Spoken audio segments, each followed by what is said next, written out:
नहमदुहु व नुसल्ली अला रसूलिहिल करीम अम्मा बाद फ़अऊज़ु बिल्लाहि मिनश्शैतानिर्रजीम बिस्मिल्लाहिर्रहमानिर्रहीम। मुअज़्ज़ज़ सामीन अस्सलामु अलैकुम व रहमतुल्लाहि व बरकातुहू। रमज़ान सीरीज़ की 23वीं किस्त के साथ हाज़िर खिदमत हैं। हमारा आज का मौजू है दुआ की कबूलियत और आदाब। सामीन मोहतरम, हम रमज़ानुल मुबारक के आखिरी और सबसे अहम अशरे यानी अशराए निजात से गुज़र रहे हैं।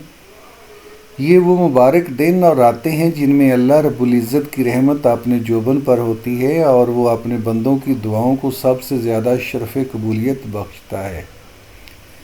हदीस मुबारका में दुआ को मुख्ल इबादा यानी इबादत का मग़ज़ और निचोड़ करार दिया गया है।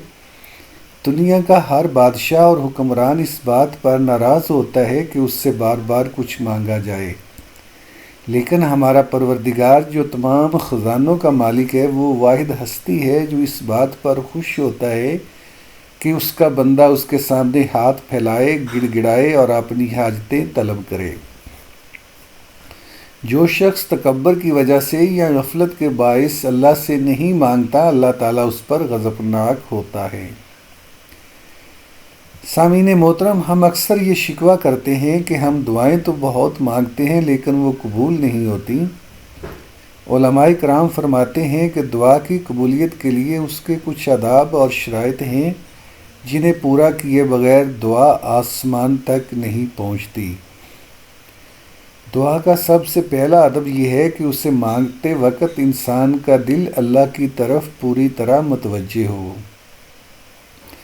गफलत, लापरवाही और बेयकीनी की हालत में मांगी गई दुआ को अल्लाह ताला कबूल नहीं फरमाता। दूसरा अहम अदब यह है कि दुआ की शुरुआत में अल्लाह ताला की हम्दो सना बयान की जाए और फिर नबी करीम सल्लल्लाहु अलैहि वसल्लम पर दुरूद व सलाम भेजा जाए। हज़रत उमर फ़ारूक रज़ी अल्लाह ताला अन्हु फरमाते हैं कि दुआ आसमान और ज़मीन के दरमियान रुकी रहती है, वो ऊपर नहीं जाती जब तक कि तुम अपने नबी करीम सल्लल्लाहु अलैहि वसल्लम पर दुरूद न भेजो।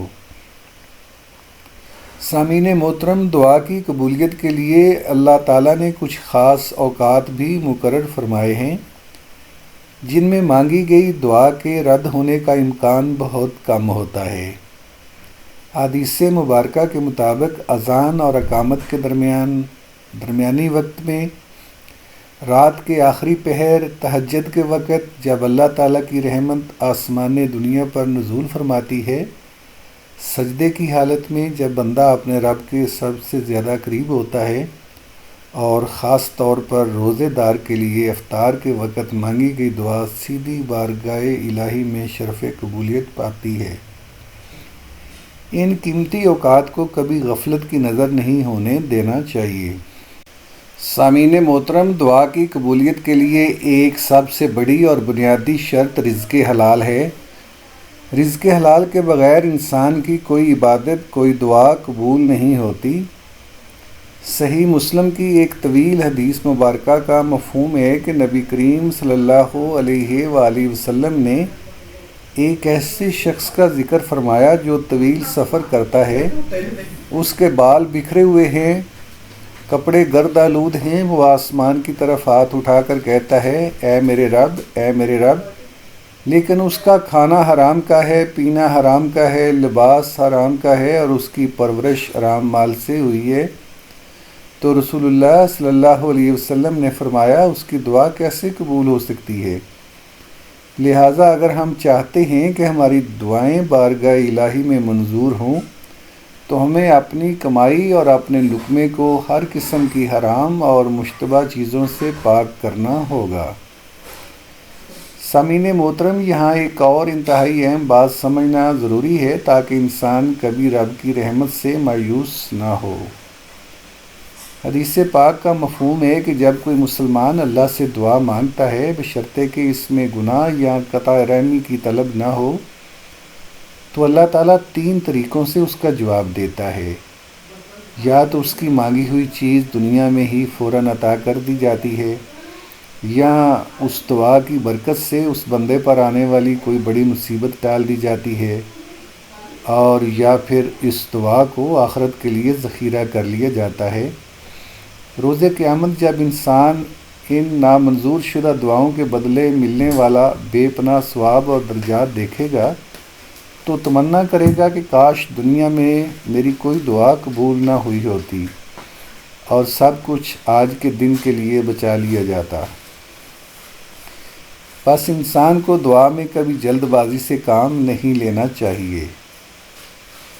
سامعین محترم، اب ہم انہی آداب کو ملحوظ خاطر رکھتے ہوئے نہایت عاجزی اور سچے دل سے اپنے پروردگار کے حضور دعا کے لیے ہاتھ اٹھاتے ہیں۔